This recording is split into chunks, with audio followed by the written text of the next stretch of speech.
Today we look more closely at the constitutional reform process and its long-term impact on Jamaica's sovereignty. Then we examine the scourge of crime through the lens of the CARICOM Crime Symposium. I am Kwame Thomas. Welcome to the conversation. Hi, Kwame. So today... Good to meet you. Yes, it's a pleasure. Kevin O'Brien Chang, political and social commentator. Welcome to the conversation. Thanks for having me, sir.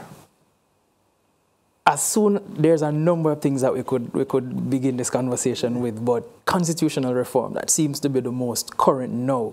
And my question is it necessary, or can we just do well with some amendments to what we have? Is the public bawling for constitutional reform? Do you hear the cries of the public, get rid of the king? Well, from some factions of the society, yes. Which factions? A certain up there faction on the ground? I think the people are pretty indifferent. I don't think they really, it's not that maybe, the up there's and the academics, the ones who are into these kind of bigger overarching things, in, the racism, the historical, the colonialism that talk about these things. But the average man on the ground is bread and butter, and it's reality. And the question is always, the overriding question, how will this make my life better? Anything you propose to the average man, their first question is going to be, how are you going to change my life? So could it be a lack of information? Is it a case, or isn't it a case whereby the public isn't fully apprised of the role that this process will play? I can tell you something. There's something I tell all politicians and talk to when I talk to them. The public is very uninformed about almost all national issues. Why? Because the average man is struggling to, earn a bread, right? And when you earn your bread, it's man and woman business. Day-to-day life, they're busy living life. The political thing is something they pay attention to when election comes. So most of them are very uninformed. I give you an anecdote I tell people one time. This is when Fenton Ferguson, the dead baby scandal. So I always discuss it with my staff. One time we were locking up about 20 staff were there. So about 20 of them said, do you think Fenton Ferguson should resign? One of them pipe up, who named so? Yeah, well, that might just be and they were unapologetic, but I'm trying to say the public in general is uninformed. So about these, you talk about educating them on the monarchy and all that. You're going to educate a lot, but the people are not going to pay that much attention. What the people are, my view, when I do Vox Pops, the Privy Council, the public, this is my view, I could be wrong, they're going to want to keep the Privy Council. They don't trust the justice system in Jamaica. Their figures are fronting, is who you know, which lion want to judge, all that. And they could well be right. And they see the other West Indies are the same thing. And a friend tell me, look, a call to Port of Spain is the same thing as a call to Kingston. A call to London is a totally different thing. Nobody have no friend in Privy Council. So that one, I think, the public, they're more interested in than the monarchy. And the question the public going to ask, one of the questions, if you get rid of monarchy, they're going to get rid of Privy Council too? And if that is endangered, I don't think they're going to vote for it. They're more interested in the Privy Council than the monarchy. And if it's endangered, they might well say, well, keep the monarchy because we're not get rid of the Privy Council. These are all my personal opinions based on talking to people on the ground. But on the ground, I'm still hearing some of what you're saying. Yes, it's true, but I'm also hearing talk of constitutional reform as well. So the other day we saw a particular group, Jamaica Cause was one of them. They Jump, I think that's what kind of support these guys have on the ground? Who they represent? Well, what percentage of the populace do they represent? You tell me, what do you think? Maybe if they have 5%, they have plenty. All of them put together. Because these guys, look, for example, JFJ. I can't forget when the man in Clarendon, the boy, killed the mother and the 4 picnic. And JFJ come. What about rehabilitation? And the public got enraged. They're totally out of touch. Their thinking is like some that linking with these elite foreigners groups, and they're bringing that thinking to the man on the ground. And I think these groups have minimal support. I've talked to people, and I don't hear anybody taking them seriously. How can we fix that? If these groups can listen to the people and be intellectually honest. They don't listen and they're intellectually dishonest. Look at NIA, National Integrity Agency, Action. These guys are not honest. I'll give you a classic example. It's not politics, you know. I'm just giving a reality.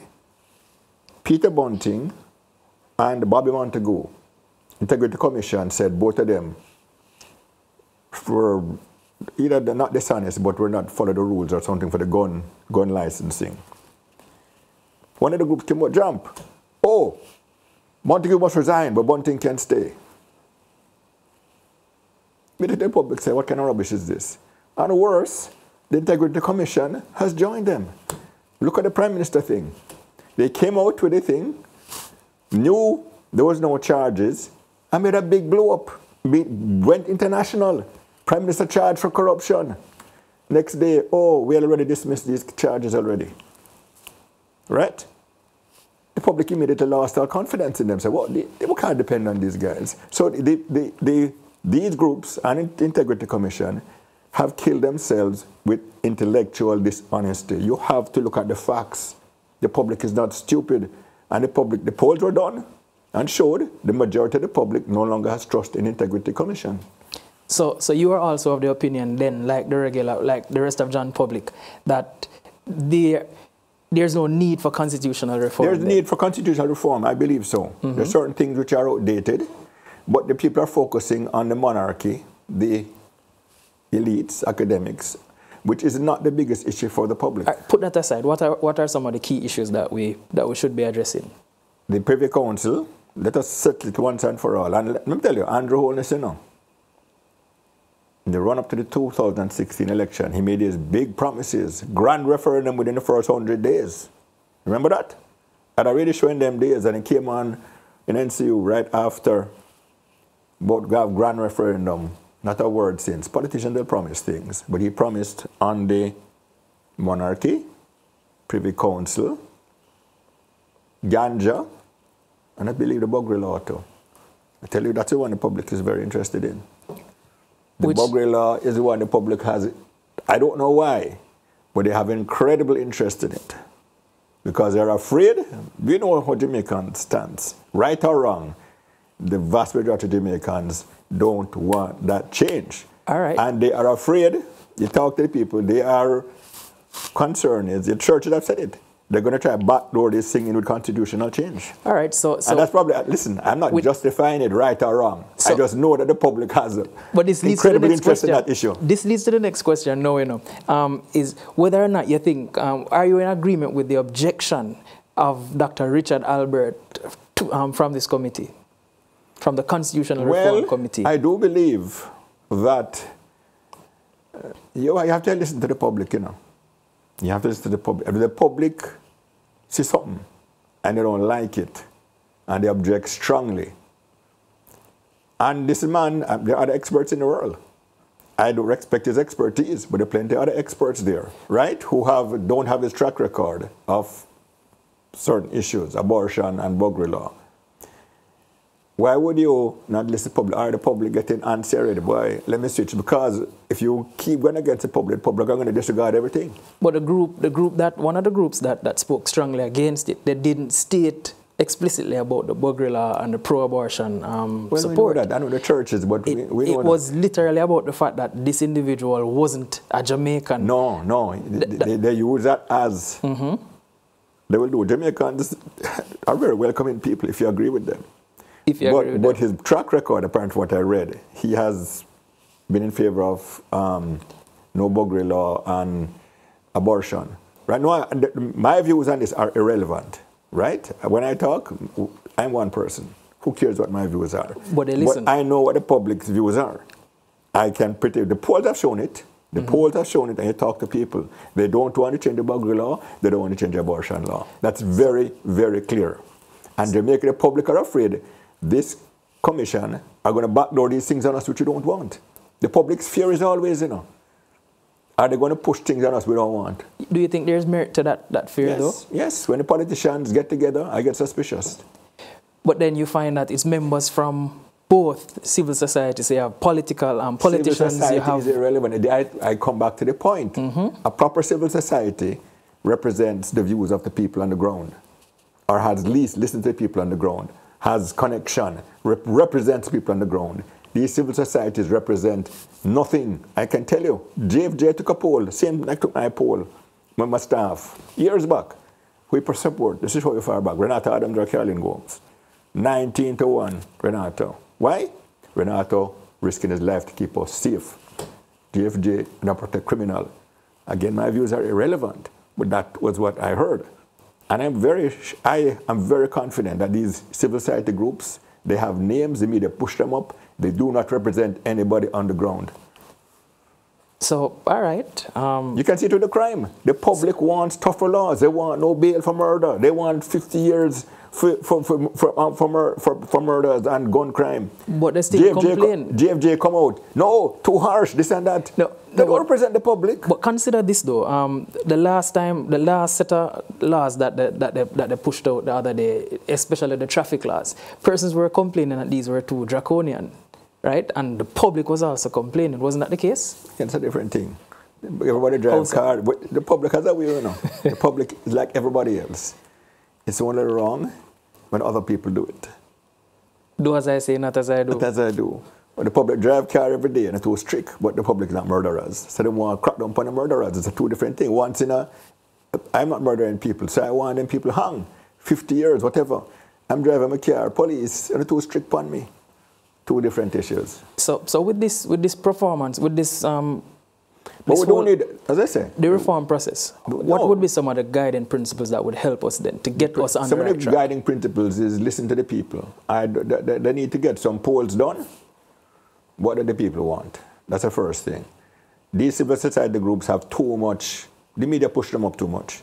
They have zero support on the ground, right? And they're intellectually dishonest and they're discredited. I can safely say that there's not a single civil society group in Jamaica that people have respect for. Because these guys, they don't listen to the people, and we've seen it. Intellectually corrupt. They don't deal with the facts, they twist things, right? We've seen it over and over. And so the public does not trust them. And one of the problems with Jamaica, I think, I keep saying it in my commentary, that we need civil society groups. Because they're critical, you know. You need somebody to keep the politicians honest. I respect our politicians. The politicians will always try to get power and turn corners. And the PNP and the JLP collude. Since 1990, not a single Jamaican politician has gone to jail. 33 years. We see presidents and prime ministers in other countries being locked up. Not one of our guys. Why? They talk big, but when push comes to shove, they protect each other. Look at the Finzac report. Has it come out? Do you hear the JLP or PNP crying for it? No, because they know, my estimation, again, names are going to be called on both sides. All right, we go for our first break. We're speaking with social and political commentator Kevin O'Brien Chang. This is The Conversation. Anyway, come back, let me just make a point. What do you want to come?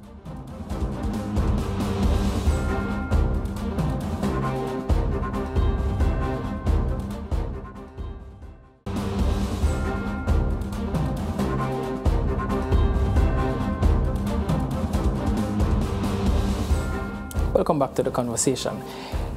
So just before we went to the break... Let's make one thing clear. Yes. I hope nobody thinks I have any bad mind or any targets when I'm saying all this. All this I say as a Jamaican who wants good for the country. I criticize people. I criticize them for my honest opinion. And I may not be right, but I'm giving you my honest opinion. And these groups, I cuss off. I say it because that's what I see. Personally, the people I've done against them. People are people. But the groups,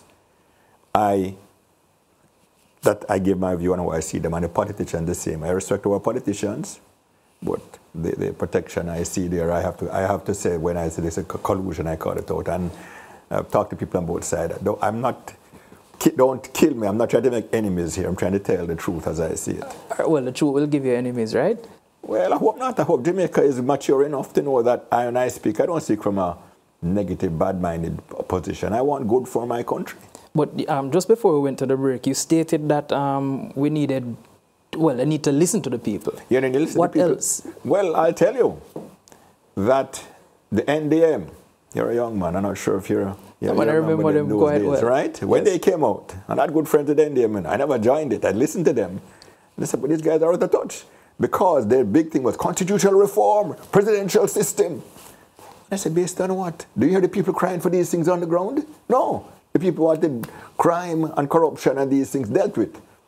And so the Constitutional Committee should remember the NDM, study how the NDM went wrong. Remember all the big hype, you know, the first poll came out, they were right with the PNP and JLP. When election call is 5% they get, couldn't win a seat because they did not listen to the public. Right? I didn't say the public consultation. I used to ask them, you know, are you guys talking to the public? Because what I hear you saying, I don't hear it on the ground. The Constitutional Committee, I heard Ms. Malahoo for this morning, and she said something critical. They are bound by the Constitution in certain areas.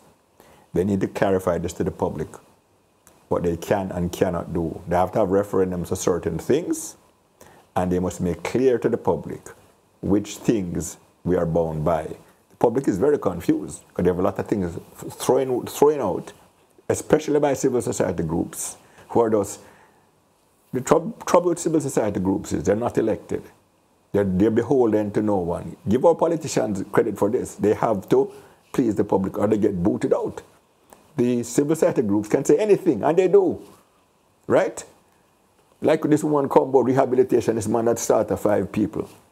They say anything, they are not elected. Who are they responsible to? We don't know their funding, how they are funded by, and so how can they're not responsible to the Jamaican public? Why should we give them so much credibility? But aren't they there to maintain some level of balance, though? They are there. They're supposed to. They are critical. Civil society group, civil society quotation is critical because, as I said, the politicians collude. You need a neutral, independent, objective voice to call them out. But I said the adjectives: neutral, objective, right? Credible. Our civil society groups are not neutral or credible or objective. And the public has no respect for them. And we need civil society groups to call it as it is. Look at the murder. The public's big thing is crime. Every time they want to get tough, civil society groups come out bawling, no, no, no, no, no. Where is the group going to say, this is what the public wants? I want to start one myself, but I can't get support. Jamaicans against murder. So when they come out, the people want tougher sentencing. They want bail for murders. They want 50 years for murders. All right, Jamaicans against murder. That would be the name of your group. I'd like to start it, but I can't get any support. All right, now that brings me to the next issue. So what I'm saying, civil society groups, they should at least have some representing the majority of the people, and they're none. And they're none. They're none. Well, hopefully you can start your group soon. Well, I can't get no support. Anybody want to join me and all that, I'm willing. So tell me, what is your... So we just concluded the CARICOM symposium, the crime symposium. What's your assessment of that symposium? Well, what you heard the Prime Minister saying collectively, things they're afraid to say individually. Now, the first thing to remember, CARICOM, out of the 8 most murderous countries in the world last year, 6 are CARICOM countries or territories. We are outside the EU, right? The Western European, the EU. CARICOM is the most democratic body of countries in the world. Since independence, all the CARICOM countries, we have kept freedom of the press. We have kept rule of law, free and fair elections continually. We boot leaders regularly. It's rare in the world, you know. The only time we have changed a leader, not democratically, was the Grenada invasion, right? Under the Grenada Revolution. So we have a wonderful democratic record. Sadly, we are also the most murderous collection of countries in the world. So it's a, what do you call it? Oxymoron. Oxymoron. Democracy. Why is this collection of democratic countries so murderous? And I maintain they don't listen to the people. The people are very clear what they want. And in Jamaica, for example, what do the people want? They want SOE, extended and longer. They want tougher penalties. They want the young off the street. People are very clear. But the Prime Minister, whatever reasons, they're not getting it. CARICOM Prime Ministers all say the same thing. One of the issues they all were agreed on, no bail for murderers, except in exceptional cases, as is the case in the UK. The UK have much stricter bail laws for murder than its children. Crazy, right? But, and Ralph Gonzalez said too, the opposition, they're all playing politics. All of them said the same thing. They're not being responsible. They're trying to make crime a political football. And they all said it, but when they go back to the individual countries, they're afraid. Because the lawyers and the judges and the civil society turn on them, and the opposition. One of the things that stood out to me as far as the symposium was concerned was the fact that we are a crime hotspot. You said it a while ago, with over 5 times the global average. But then there's a thing, I think it was specifically mentioned, the democratization of weapons. And most of those, roughly 50% or more of those weapons, originating from the US. How can we as a region mitigate against that? Well, as I say, that is for the prime ministers. What tell you CARICOM? CARICOM is the potential is like, you ever say a good sports team, have all the potential, and those are a terrible team. There are 12 CARICOM countries. Leave Haiti, because Haiti is it's dysfunctional.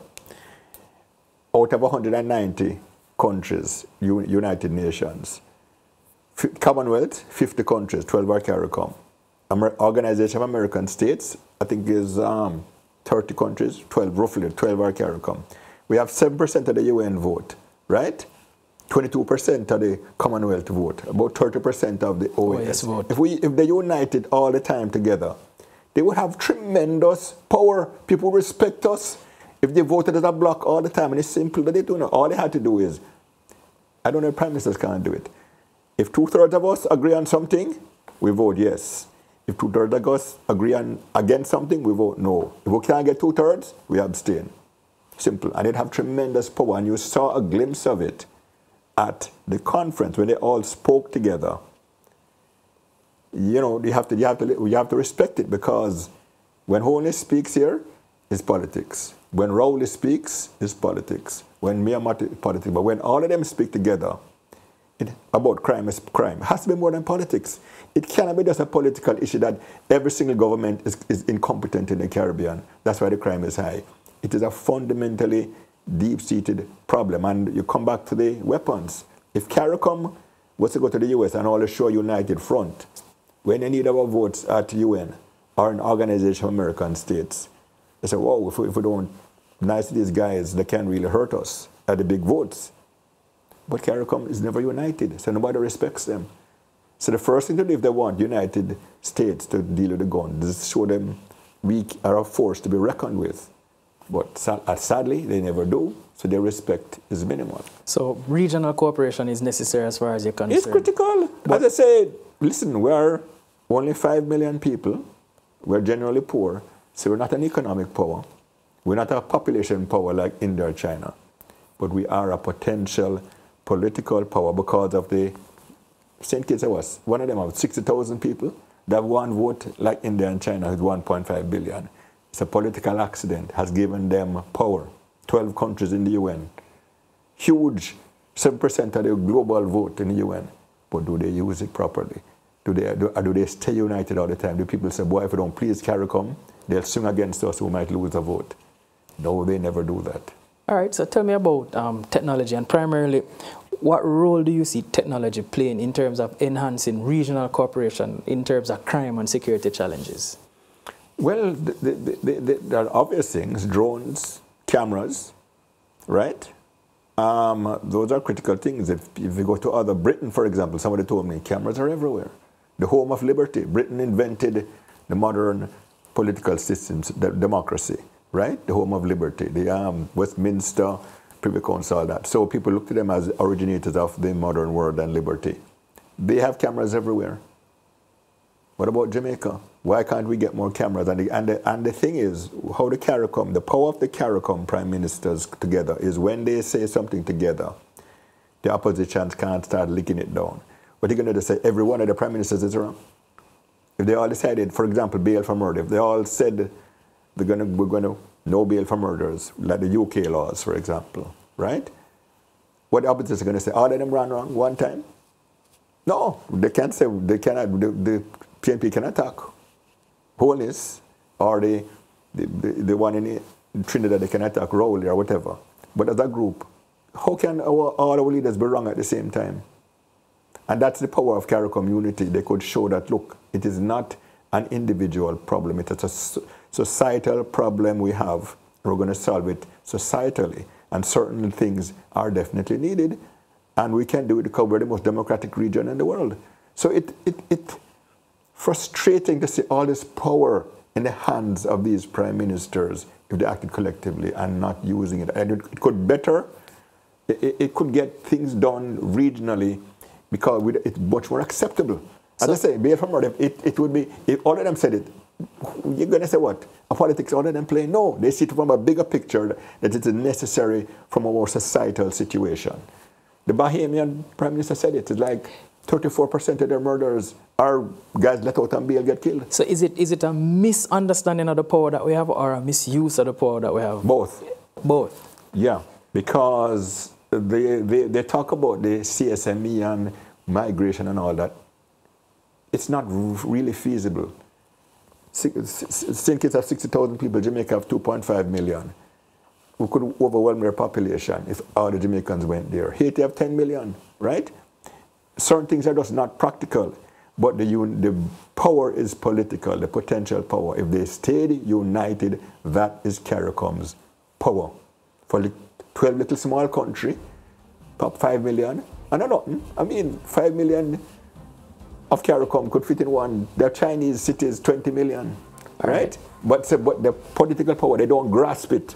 They don't grasp it. They get caught up in these Cuba versus America and all that irrelevant stuff. The prime ministers need to grasp the big picture, how much power they have at their hands, internationally and locally, regionally. If they united crime, we could crush crime in 3 years. Murders could fall by 50% across CARICOM. All right. Thank you very much, Mr. O'Brien Chang. We look forward to having another conversation at a later date. We will be back after this short break where we'll have a discussion with Mr. Anthony Hilton, Minister of Investment, Industry and Logistics, and also a member of the Constitutional Reform Committee. This is the conversation.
Welcome back to the conversation. We look a little closely at the Constitutional Reform Committee, among other things. And for that discussion, we have Mr. Anthony Hilton, spokesperson on industry, investment and global logistics, as well as a member of the Constitutional Reform Committee.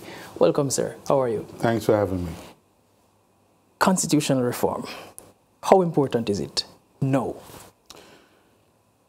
Very, because the Constitution that exists now is limited and limiting in a number of respects. That Constitution was signed in Buckingham Palace. It is what in the law is referred to as an order in council, which means that it was not implemented by the Jamaican Parliament. This was implemented by the monarch, which is former Queen Elizabeth, now King, soon to be King Charles III. And I think after 61 years of independence, so to speak, it's time for us to repatriate our sovereignty and to begin to look at those issues and wrestle with those issues that requires our urgent attention. All right, there are some sentiments that, just speaking specifically to the one undertaken in 1962 that you just made allusion to, that it wasn't transparent. And some persons are arguing that this process mirrors that in terms of it being lacking transparency. Do you share those sentiments? No. No, I understand why that is being said, but it is early days. And from my involvement in the committee, certainly, we would not encourage or brook any such lacking in transparency. So the internal discussion in the committee certainly requires and stresses the need for engagement and full transparency. So that's a work in progress, and you'll see that soon. Yesterday, we had a town hall meeting in Montego Bay. I was present for that. Community turned out, and it was very engaging, very useful discussion. It's a kind of discussions that you'll see more of, because at the beginning of any process, that has to be rolled out in some kind of way. So I understand the concern, but I'm comfortable that this will not be the case. So do you think that these concerns are coming from a place of the public pretty much not being fully apprised of their role in this particular process of reform? Yeah, at this stage, and as I'm saying, I'm agreeing that at this stage, because the way in which the government has chosen to construct this particular approach is through the committee. You should know, and your audience should know, that we've been having these discussions for quite a long time, many years. The last major discussion that is recorded and fully documented is a joint select committee of Houses of Parliament in 1995. And previously we've had constitutional commissions and we've had some discussions. So we're not starting from scratch. These discussions have been had over the years, and there has emerged in many respects some understandings as to how we may approach this process. However, accepting that, and with the 30-odd years delay in the process, it is our position and that of several of the members on the committee that we have to now join, educate, and engage a new audience. Some of them persons who weren't even born, but are of voting age now, and will be asked, and is being asked to participate in a referendum to come. So there is the recognition that there needs to be public engagement, transparency in the process, and those conversations have taken place. There are agreements on a range of different things, and I believe what should come shortly is a sort of package of approaches and engagements as to how the country as a whole and the people can get involved and engaged. So today's show is part of that engagement. Okay. Some persons do have argued that it's not necessary. The average man has no real interest in constitutional reform because it doesn't change the state of his current life. What would you say to those people? Yeah, we've heard that and we understand it, except that that isn't true.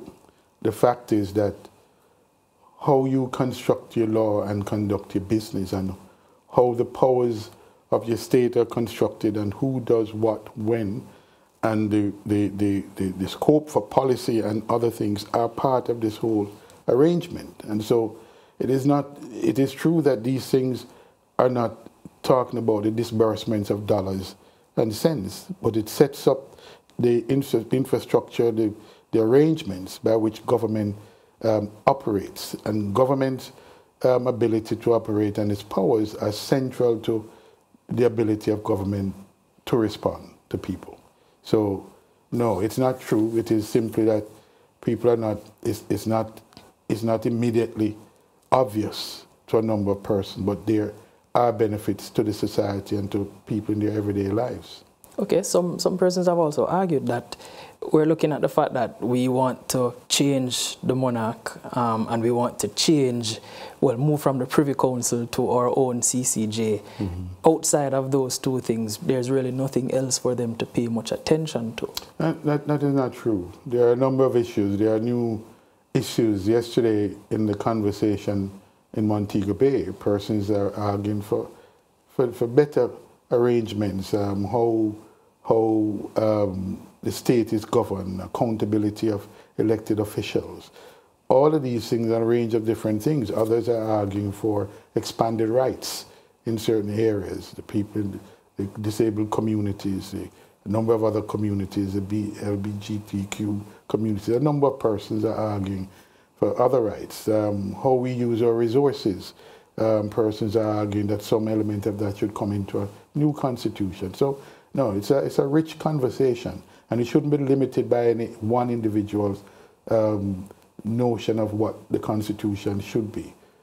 It's a wider conversation. So speaking of the inclusion of individuals, though, some persons, some members of John Public are questioning the inclusion of a particular leading international constitutional law expert on the committee, on the grounds that there's some level of what you call moral divergence. Are these views baseless? Yeah, well, understandable on one level, but it's not the kind of views that in this exercise that I believe we could simply give way to. The truth is that the particular individual of which you speak, Richard Halbert, I didn't know him. The government made the choice, but I've had the opportunity to meet him on the committee, and my assessment of him as an individual is that he brings tremendous capacity to the process. I mean, and in this process, we have to, and it must be appreciated that Jamaica may be an island, but we don't operate in isolation. We're part of a global community. And this exercise that Jamaica is going through is very, very important. Why? Because most constitutions are developed out of a crisis, whether it be war or conflict, stresses in the society. No, we're not in that situation. We are approaching this at a time of our own choosing.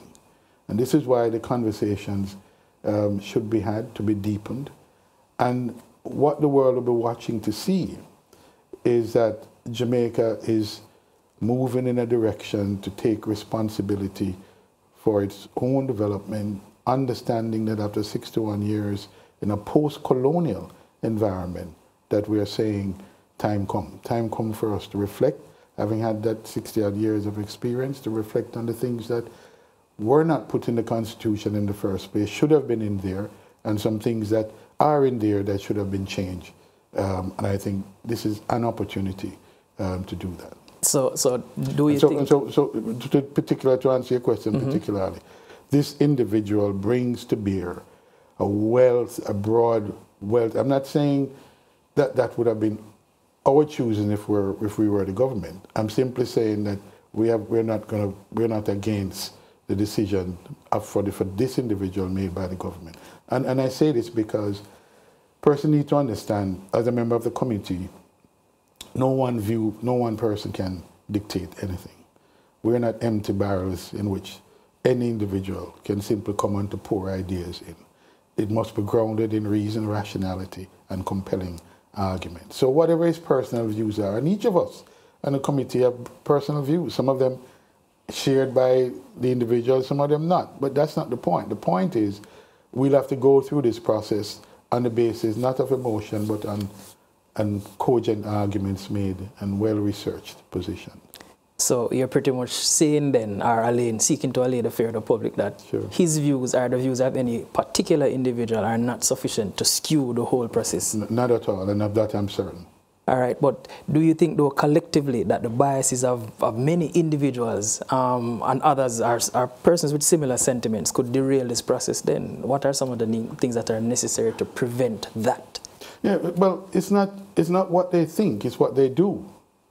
And so it is what the specific, you have to look at the specific proposals that are coming forward, and those proposals have to be assessed on their own merits, right? So the makeup of the committee has a number of other stakeholders on the committee. The church has its presence on the committee. They have their position.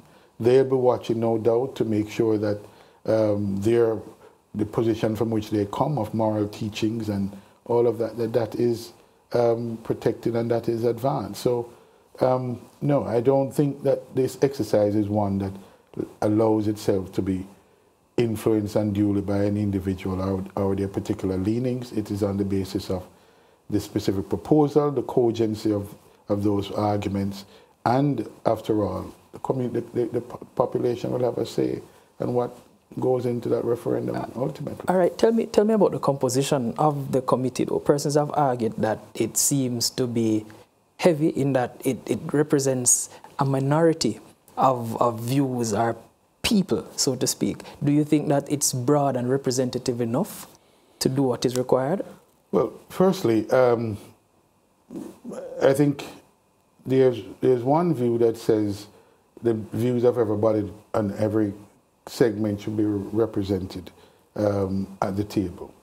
We are not going into a constitutional assembly, and people need to make the distinction needs to be made. We are not trying to start from scratch what the Constitution is. We're simply trying to make sure that we make progress. So first of all, I think it's logical that the administration of the day should try to address some of the critical issues. One, how we get to repatriate our Constitution. And by that, what is meant, or Jamaicanize it, if you will, is that the Jamaican Parliament and people must take hold of this process and must be in full charge of this process. We can't leave it to Madam Queen or King anymore. I mean, that's just, I think 60 odd years after referendum, after colonialism and our independence is enough time for us to have reflected on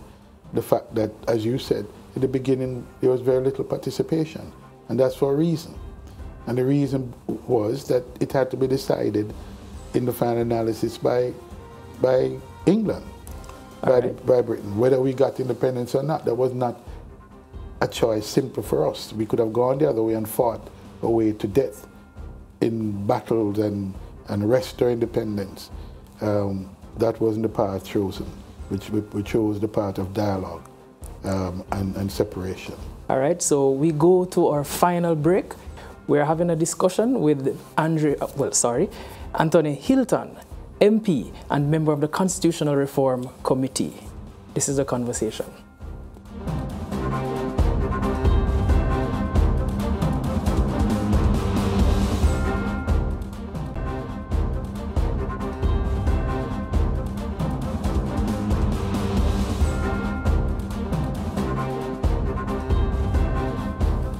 Welcome back to the conversation. We're on set with Mr. Anthony Hilton, MP and member of the Constitutional Reform Committee. You, just before we went to the break, you started expanding on the idea of, well, the table and the composition of the Constitutional Reform Committee. Could you continue on that? No. So I was making the point that, yes, I mean, I think the case can be made for a number of stakeholders to be at the table.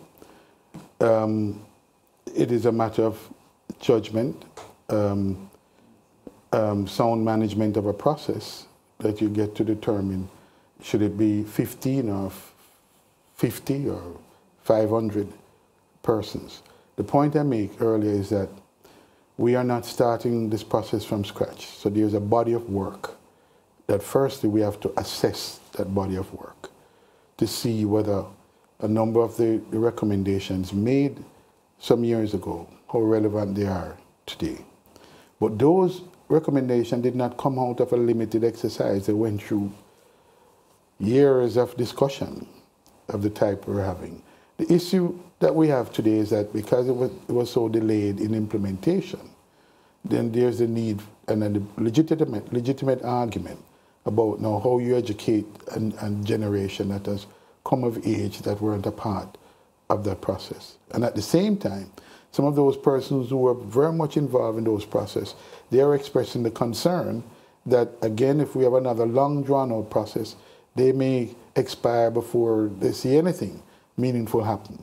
So the need for decision and critical decision making, I think, is is one of the issues before us, that we're not going to decide in one set of discussion all the changes that must be made. But there are some critical changes that will bring the process home and therefore allow for the continuation of the discussion at this level for as long as we choose to and we want to have that, because it's no longer dependent on Britain and what Britain have to say. The idea initially is to get Britain out of these conversations and to make it a Jamaican conversation.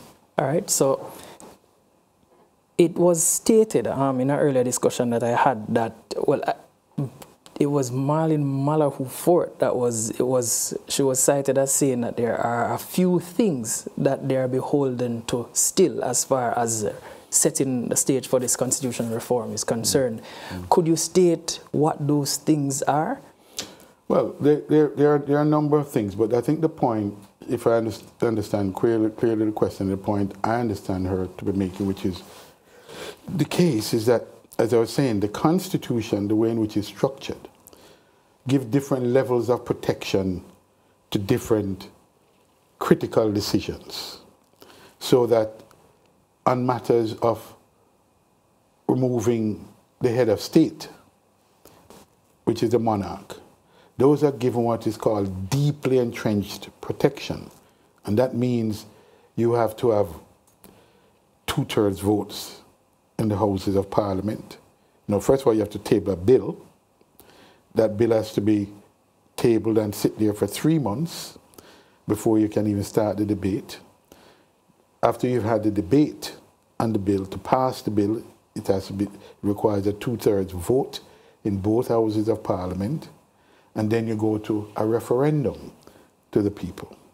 But even before you go to the referendum, it has to sit another 3 months after the debate. So that 6 months or more hiatus sometimes is what has caused in the political cycle, plus the 2/3 high bar, some of the things that have caused the slow movement or non-action and some of these things. Because these are very, very high bar that are set to decide some of the critical things. So the removal of the crown, the head of state, is one of those things. Thankfully, or to remove the judicial powers, which are now in the UK as well at the Privy Council. The framers of the Constitution had in mind that that decision would have been taken at an early stage or earlier stage.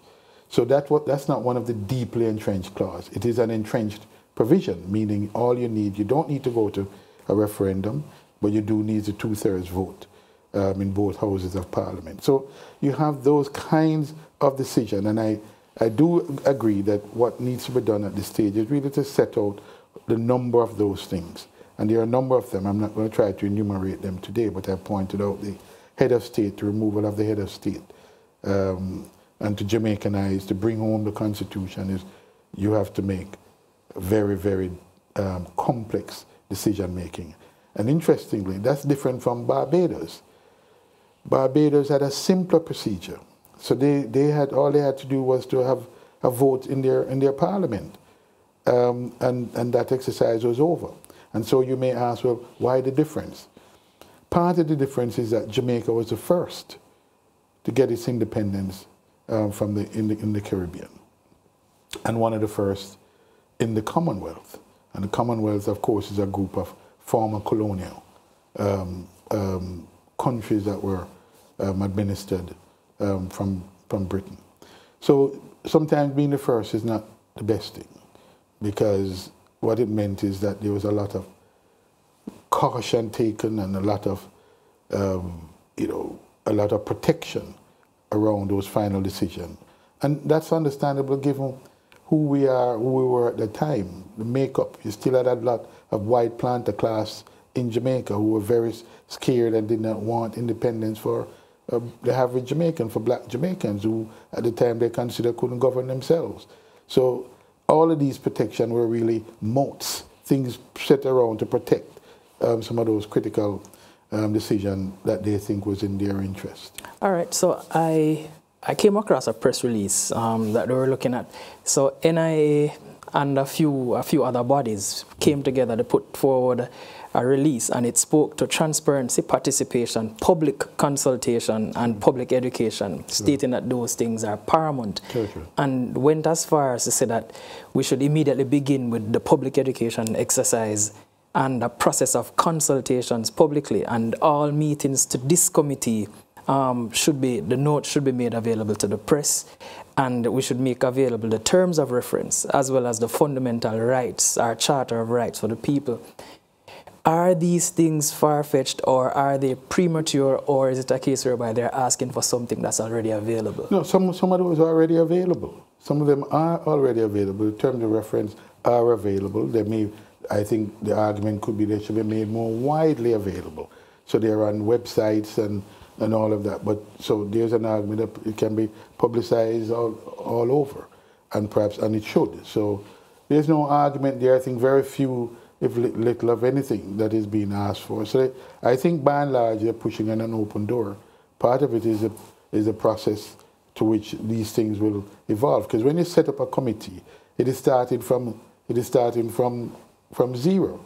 So you have to put in capacity, all of that. You have to put in capacity, you have to expend resources. And I think the timing may have been a little unfortunate in that the government is just going through the budget process, the ending of the budget process, where funding maybe. But I think that's a point for the government to really explain. But we, the opposition and those and members of the committee, supports most of what, if not all of what, is being asked for. They also ask about the budget that was supposed to... All of that should be made public, and we agree with that. So, again, I'm saying, part of what you have to understand, this is a government-led process. The committee is much broader than the government. That includes the opposition. A lot of what is being said there and asked for, we support. And other members of the committee support. And I dare say, from the response I've had, it seems the government support most, if not all of that. So it's not I don't think it's an argument that needs to detain us. I think that the group comes together and put their views out, fine, it's accepted, but I really don't think it's a major issue. All right. Take me back now to your capacity as a spokesperson on investment and industry and global logistics. I want to find out what are some of the major trends that you're seeing in the industry, and how are they impacting the investment and the global logistics? Well, I think a defining moment for the world was the recent pandemic. And then the COVID-19 pandemic made very clear that there is something called a supply chain that is driven by logistics in the movements of goods, people, money, and data. It is imperceptible in that it happens daily without people visually seeing it, and even if they see it, so they see the ships, they see the planes operating, they don't often see data and how data moves. So there was, I think, an abysmal lack of appreciation for the wider public about this thing called the supply chain and logistics. After COVID, I think that has changed, and changed dramatically, because when people couldn't get basic items, sanitary items, they couldn't get food, they couldn't get a number of things, I think people started to recognize that something has gone wrong. And the term widely used is that the supply chain is broken. So that term now have meaning. In business, it has become certainly a focus for businesses, individual firms, who now understand that the infrastructure as it existed pre-COVID was simply not resilient enough, and that it could be easily broken. And when it's broken, the consequences are significant. All right. So what are some of the new technologies or innovations that you are seeing in the industry, and that we currently have? Do you think that we currently have the capacity for local implementation, whether it's structurally or otherwise?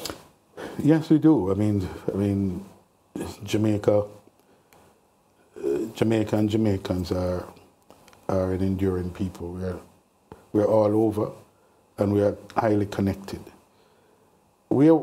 among developing countries, our connectivity to the global community is significant. Persons do not recognize that the Port of Kingston is connected to over 190 other ports in the world. It's a global connection, and that's high connectivity. Our network, our subsea cable networks, are connected, that connects the Caribbean and the rest of the world, is a significant infrastructure. So technology is the response and has been the response to weld the supply chain back together and to operate it. And the penetration in Jamaica of smartphones and all of that is high. It's a high density situation with our communication. And we have the capacity, we are training more and more people. Yes, that more work needs to be done, absolutely. But I think we have the capacity, and if it's not readily available, I think we have the people in the diaspora that we can draw on to give Jamaica an opportunity to participate in an emerging sector. All right, finally, how do you estimate that we can stay ahead of the curve in terms of this evolving industry over the next decade? We just have to be bold, we have to be creative in our imagination. I think we have some of the ingredients that are required, which is now focused attention at the level of government, opposition, and the private sector. I think I've been involved in recent discussion that tells me that there is broad understanding. Within that, there has to be now focused attention and some creative policies and getting the private sector to see the opportunity. Fortunately for us, foreign investors who know this well, knows Jamaica's value and are prepared to invest. Wow. All right, so there's a lot more that I could ask as it relates to that particular aspect, but in the next 20 seconds, do you think, just a yes or no, do you think that the government has done satisfactorily well to mitigate the effects coming out of the pandemic as far as logistics and all of those things are concerned? No, and I've said no. They've done some things, but much more is needed. We need to be far more intentional about what we're doing. All right. Thank you very much for your views, Mr. Hilton. There you have it, the conversation with Mr. Anthony Hilton, Member of Parliament and opposition spokesperson for industry, investment and global logistics, as well as a member of the Constitutional Reform Committee. This is The Conversation, and I am Kwame Thomas.